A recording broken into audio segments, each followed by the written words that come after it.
3 undervalued REITs to buy now. We're going to run through, as always, the historical performance of these companies. We'll look at their dividend safety as well as their financial metrics. And as always, we will run them through our valuation model, getting to our intrinsic value as well as our acceptable buy price given that investor margin of safety. And we'll also see what Wall Street are forecasting for the share price over the next 12 months. So let's jump into the first REIT. We have VICI Properties.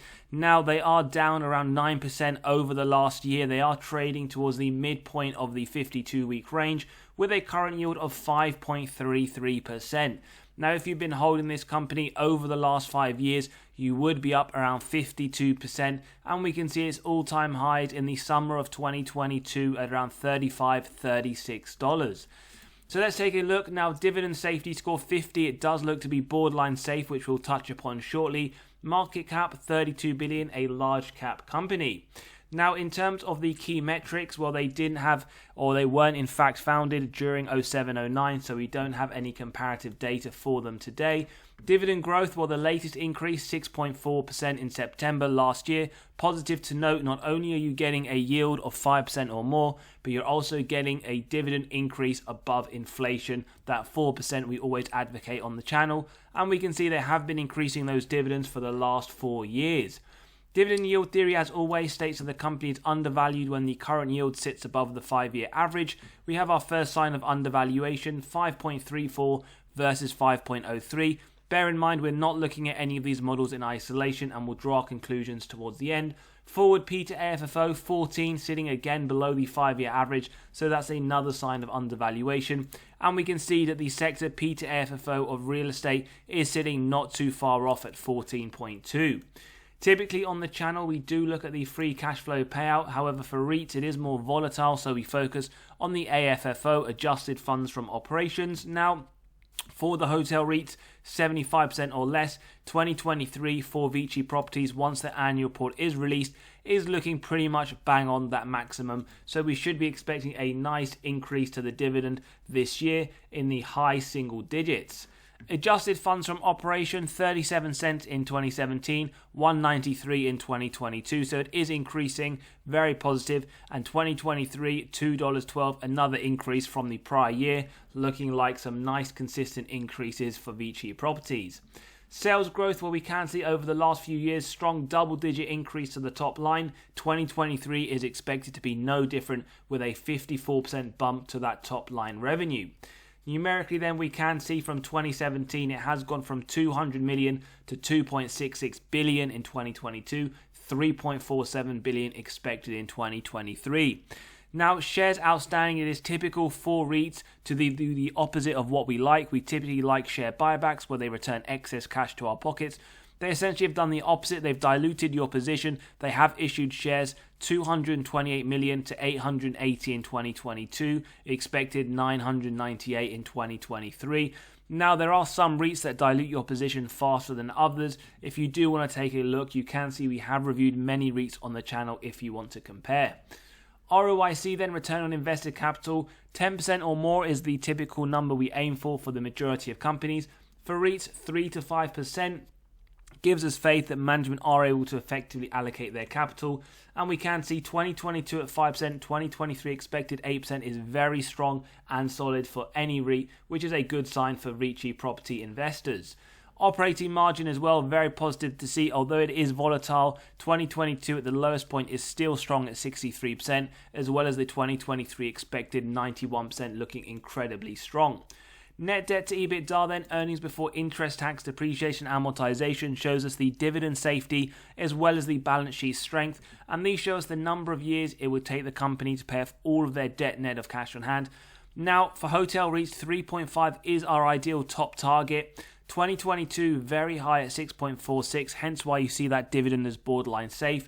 2023 expected 6.02, still high, but it is positive to note that they are expecting this to come down in 2024 to 5.58.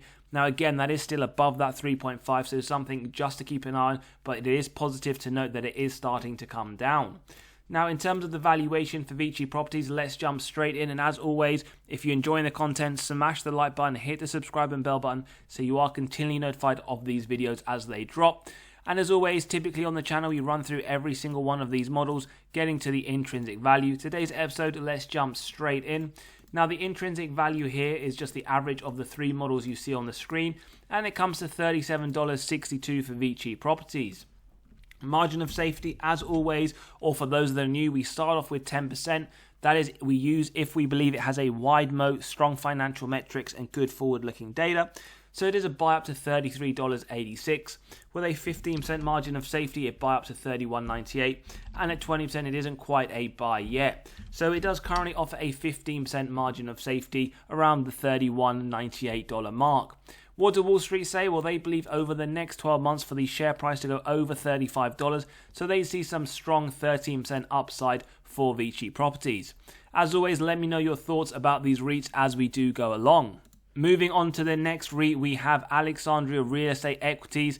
Now, the last year they have been down 19%. They are trading towards the mid to lower end of the 52-week range with a yield of just over 4%. Now, if you've been holding this over the last 10 years, you would be up 91%. Now, it doesn't include those dividends reinvested. It is a fairly mediocre return over the period, but it's important to note that we can see at the end of 2021, it was trading at $223. Now, in terms of the dividend safety, it is showing safe 76 score, market cap 22 billion, as we can see, a large cap company. When we move on to those recessionary metrics, well, they cut the dividend during the last recession, negative 6%, although it was above average growth, but they also trailed the S&P with a negative 68% return. Dividend growth last full year 5%, so above inflation, as well as a fairly strong starting yield, 6% over the last 5 years, and at least keeping up in line with inflation on average over the last 20 years. Also important to note, they have been increasing those dividends for the last 12 years. Dividend yield theory, then we can see that strong sign of undervaluation, 4.02 versus 2.69. Likewise, forward P to FO, 17 versus 25.5, so another undervaluation signal. But we do note the real estate sector P to FO is sitting significantly lower at 14 versus Alexandria's 17.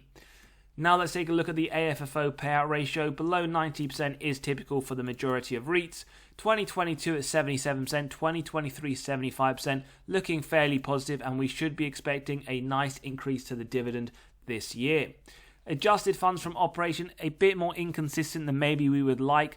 $4 in 2013, $6 in 2022, so it is increasing, but we can see some inconsistencies where it has fallen after years of increase. And we do see 2023 expected to go higher as well as 2024, which is a positive sign for this company. Sales growth, very nice, double digits nearly every single year. Now for REITs, we look at moderate growth, 5 to 10%. So it is positive to note that we see 2022, 22% increase, 2023 at 12%. So positive signs. And when we look at that numerically, it has gone from 630 million to 2.6 billion, with 2.8 expected in the 2023 annual report. Now, let's take a look at those shares outstanding. This is what I was reflecting on earlier looking at VICI Properties. REITs will dilute your position. It is just a matter of how quickly they do it in comparison to others, although there have been one or two that we have reviewed on the channel that don't dilute your position as quickly as others.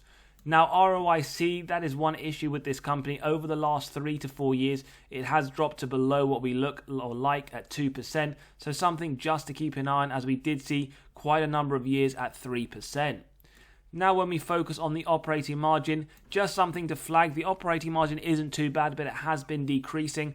So whilst it is still fairly positive at that 25%, it is one just to keep in mind when you are looking either to invest or if you are an investor when you are looking at those annual reports and quarterly earnings. Net debt to EBITDA then 5.86 in 2022. Below 5.5 for the majority of the REITs, so it isn't the worst, but it is slightly higher than what we like. 2023 expected to go above 6, but we can see they are expecting it in 2024 to come in line roughly with that maximum that we like to see.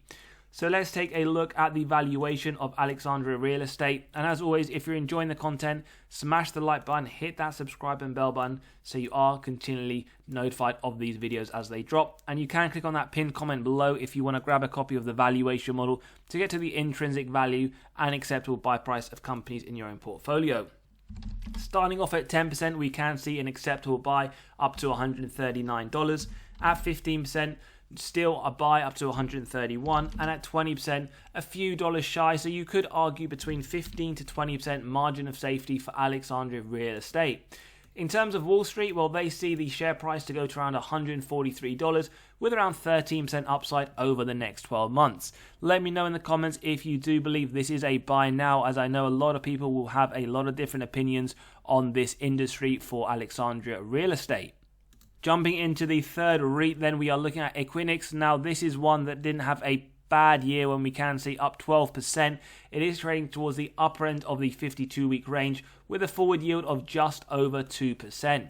Now, if you've been holding this over the last 10 years, it has performed incredibly well, up 401%, and we can see the all-time highs in 2021, not too far off, in fact, the current trading price. Now, dividend safety, very safe, 86 score, market cap 77 billion, a large cap company. Now, they didn't pay a dividend during the last recession, but they had above average growth, which is a very strong sign, but essentially had a near S&P return at negative 56%. Dividend growth, lots to love here, 25% increase last year in October and 9% on average over the last 5 years. And we can see they have been increasing those dividends consecutively for the last 7 years. Dividend yield theory, then we can see that sign of undervaluation, 2.09 versus 1.74. And we see the forward PE to AFO pretty much sitting in line with the 5-year average. When we compare the real estate sector P to AFO, it is significantly lower, however, at 14.2. Taking a look at the essential adjusted funds from operation, significantly below the maximum, in fact around 40%. 2023 again expected 42%, so we can see why that dividend looks to be safe, as well as that very, very nice double-digit dividend increase. Adjusted funds from operation, pretty much consistent increases year on year. 2023, 2024 expected to be more of the same, so that is very positive to see as investors. And when we look at the sales growth, 5 to 10%, near enough every single year other than 2019. 2023 coming in expected 13%. Total sales then, 2 billion to 7.5 billion expected, some tremendous growth, and I do love the consistency. Now, they do dilute your position as a shareholder, very typical as we mentioned, but it doesn't dilute it as quick as the previous two. Now, when we finally look at the ROIC, one thing that I don't like is when graphs do the opposite of what I like to see. It's starting to decrease rather than increase. 2023 at 3% is really the bare minimum I would be looking for when considering REITs. Operating margin as well, it has started to decrease, but I'm hoping 2022 was the year things do take off, and we do see 13% expected in 2023, but something just to consider. Finally, the net debt to EBITDA, we can see 2023's 3.88 looking very positive, below that 5.5. 2024 expecting to come down even lower, so we can see why it did get a very safe dividend score. So let's jump into the valuation, and as always, the intrinsic value here is purely the average of the two models that you see on screen, and it's coming to $904. Now, when we take a look at the margin of safety at 10%, we can see it is pretty much a dollar shy away from the current price. So EQIX is looking at around a 10% margin of safety, and this does seem to be a high quality REIT from what we have analysed recently. Do let me know your thoughts on this REIT. In terms of Wall Street, where they are expecting around 7% upside over the next 12 months to around $871. If you've enjoyed today's content with REITs, smash the like button, hit that subscribe and bell button. Also, let me know your comments whether or not there are any other REITs you do believe to be undervalued and as a buy now. As always, catch you on the next episode. Don't forget to grab a copy of the valuation model, getting to the intrinsic value and acceptable buy price of companies in your own portfolio and those on your watch list. Take care and see you on the next one.